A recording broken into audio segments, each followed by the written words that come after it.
നമസ്കാരം കൂട്ടുകാരെ, ഞാൻ പീറ്റർ ചുവള്ളൂർ. കർഷകർക്ക് കണ്ണുനീർ മാത്രം. ചൂടത്ത് വാഴകളെല്ലാം ഒടിയുകയാണ്, കുലച്ച വാഴകൾ ഉൾപ്പെടെ.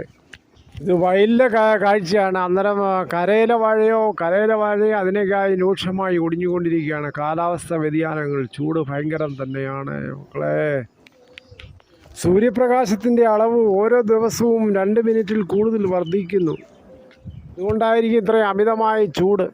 ഇപ്പോൾ തന്നെ വയലിൽ വെള്ളമെല്ലാം പറ്റിക്കൊണ്ടിരിക്കുകയാണ്. ഒരു ശകലം പോലും വെള്ളമില്ല.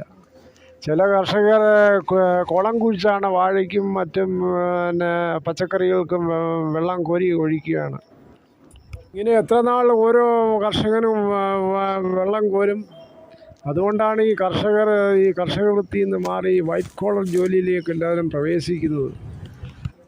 ചുവള്ളൂർ വാർഡിൽ ദേവരുവ അമ്പലത്തിന് താഴോട്ട് ഒരു ജലസേചന സൗകര്യങ്ങളോ ഒരു കനാൽ സൗകര്യങ്ങളോ ഒന്നും തന്നെയില്ല. പല പ്രാവശ്യം അത് അധികൃതർ പറഞ്ഞുകൊണ്ടും ഒരു രക്ഷയില്ലാത്ത ഒരു സംഭവമാണ്. നിരവധി ഗ്രാമസഭകളിൽ കർഷകർ പലതവണ എഴുതിയിട്ടിട്ടും ഒരു പ്രയോജനമില്ലാതായിപ്പോയി. ഒരു കനാൽ സൗകര്യമോ ഒരു ജലസൗകര്യമോ ഏർപ്പെടുത്തിയിട്ടില്ല ഇതുവരെ. ആരോട് പറയാൻ? ഇതെല്ലാം സ്വയം അനുഭവിക്കുക, അത്രയേ ഉള്ളൂ.